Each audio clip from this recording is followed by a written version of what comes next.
I'm going to do a little bit over with the tutorial and the kind of starting area. I know a lot of people have been struggling with uh, kind of how to set it up in the beginning.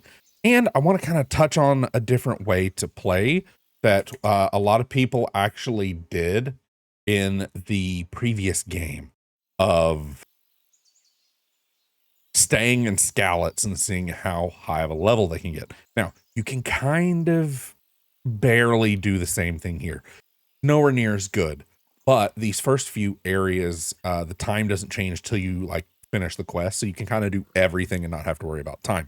Now, this section here is how you select your early game play style. The conversations that we have here in this section are going to choose the section around the pond are going to choose what our abilities buffs are for later in the game, but you can kind of play past that. This is really just setting you up for the early game on what you want to play like. So each one of these actually kind of changes how like your stats are. This one gives you a little bit more warfare and combat skills, speech and learned skills, stealth and scouting, that type of stuff. I'm Lord Capon's advice, and now from the one Now, King Sigismund and slaughter. When we get through these, each one of these little persuasion checks and stuff are all part of the system, and this guy already knows how we talked to him before. In the last game, previous stuff you talked about wasn't really that important. They've actually dove a little bit deeper into that. So if we said we're a soldier on that one, and then in this one say something that doesn't fit being a soldier, this guy will call us out on it. We want to resolve conflicts. So with us choosing Scholar in the last one, we're going to want to choose Alliance for this part. You can very well. Now, this is the little camp where we kind of get started with the tutorial. We have a few little tiny quests, and it introduces you on... Are you that hungry? It introduces you to how quests and stuff in the game work, and a few little mini games and stuff like that. You can talk to everybody around the camp. Everybody you talk to will give you a little bit of speech XP as long as you exhaust all options in talking to them. With us being in the tutorial, we have some other stuff we can do. Picking up herbs can increase our skill in that. And in this game, it is a little different. The skills are not what they are like in the previous game. So we will need to look at that a little bit differently than we did before.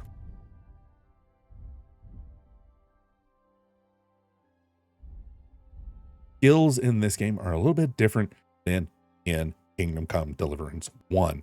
So anybody that's played the first one will be slightly out of touch with what is in this game. But to be honest, they've really just combined some stuff into the same pile. In this little starting area, we're going to do a little bit of what in the previous game was called herbalism. In this game, all of that has been combined into the skill survival. They've taken a bunch of skills, squished them all into one, and made it kind of your outdoorsy type. Hunting game, gathering herbs, processing your food, or processing your catch, and cooking all go into survival. Thievery is your combination pickpocket, lockpick, and all those kind of little thievery skills, while stealth is separate. And the weird thing is these two kind of go together. So they'll both climb at the same time. You still have horsemen, drinking, craftsmanship, alchemy. All your combat skills are different as well. But heavy weapons now combine some categories before that were separate. So you used to have axes and maces and clubs, and all that was separate weapons. They're all combined into one now. We'll worry about combos and stuff a little bit later. We do know some at the start of the game. we're not really going to worry about those just yet. I will show them when we get to the combat section, though. For now, what we're going to do is we'll do some quests for these people here. And we would talk to everybody to get our skill up. We're going to fast forward through that and we'll catch you on the other end of it. We have a quest for Oats that requires us to win a ring back from Tankard. Here's a little tip that if you didn't look around, in this cave here is this box. If you open it up, there is a weighted dice in here. This weighted dice has a higher chance to land on 1, which will help us in the process of playing this dice game to win the ring back and do the quest. Now, all of the quests in this area were for one incredibly important reason, and that was so that we could praise our dog because he's such a good boy, and to give him some food. That's it. That's all the quests were in this area for. We're feeding the dog. Now, there is a ton of herbs and stuff we can get in this area and kind of get our nature skills up before we move on. We have a far range, slightly past the horses on this side, slightly past the fence on that side, and down to the water of everything we can pick up. There's a few things here that we can and cannot. Dandelions are an easy pickup, but some of this stuff, while it does look like it is an interactable flower, is not something we can mess with. The only thing we really have left after doing the dice game and getting the ring and talking to everyone and picking all the herbs is starting our combat session with Hans Capon. Now, one thing to notice that is a little bit different about this game than the previous Kingdom Come Deliverance is they've added a little bit more realism to the stuff in this game. In the previous one, you could wear spurs without shoes. They've gone out of their way to kind of fix that. But that means that sometimes if you find a good helmet, but you don't have padding to go under it, it will not let you equip the helmet. Keep that in mind when you're making your gear sets. Unlike the previous game, this one has the ability to make outfits. Each one of these outfits you can set with a different set of gear. And then all you have to do is hit Y and it'll swap all your equipped weapons, gear, everything to the new set. Normally what I would do is I have a combat set, a speech check set, and a stealth set. One of the bigger things in the tutorial, they kind of slack off really bad on teaching you the combat. They do walk you through how to do certain things, and we're going to do those. But once we get to the point where we actually start the duel proper, we will go over a lot of the stuff that they missed. Should we start?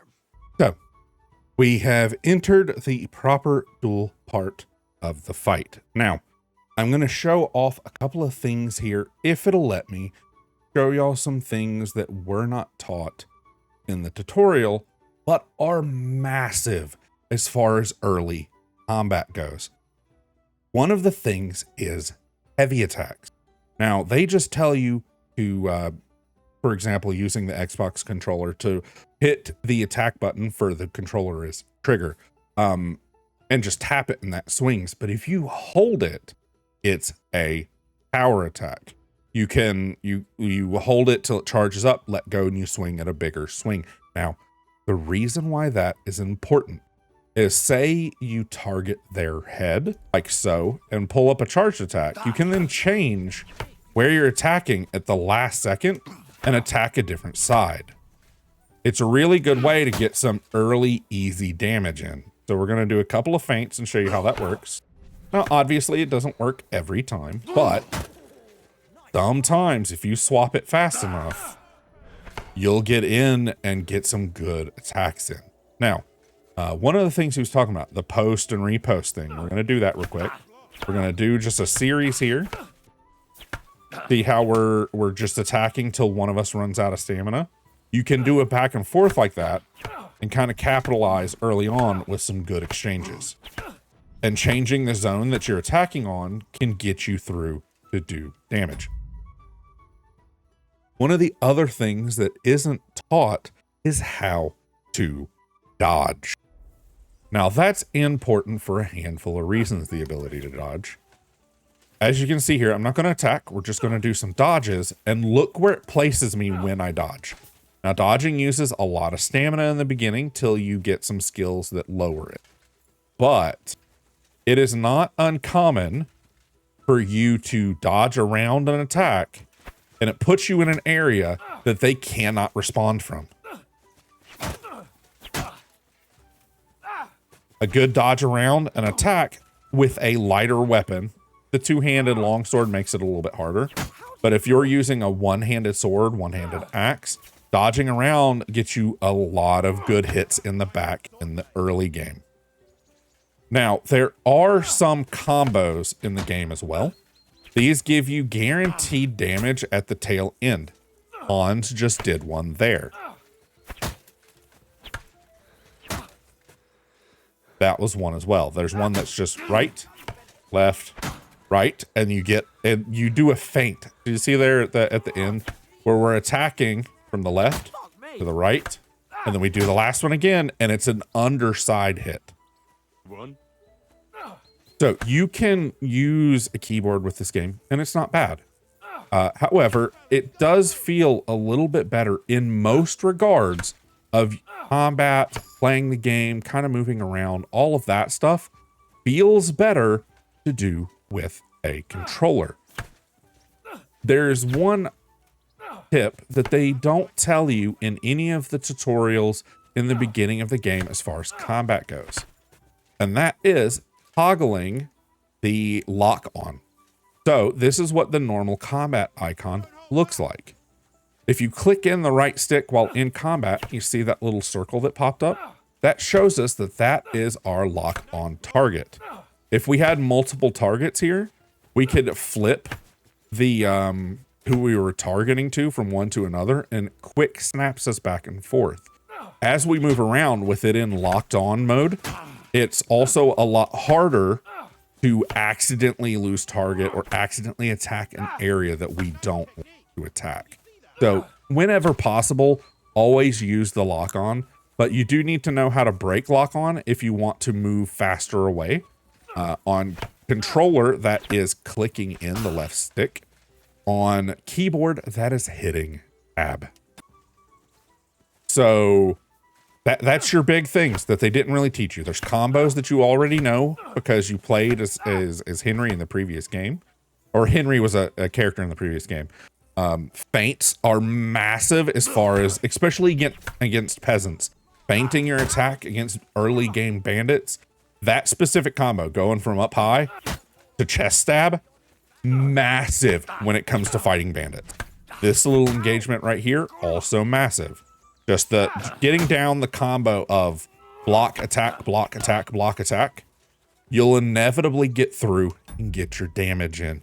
And those are so massive in the early game. And this game doesn't tell you that because it expects you partially to have played the previous game. Hopefully this helps. You can do all these little tips from this area and the cottage later on of gathering extra herbs and making extra potions. There's a bunch of stuff you can do if you really want to give yourself an early game leg up. Thank y'all for stopping in, and y'all have a great day, okay?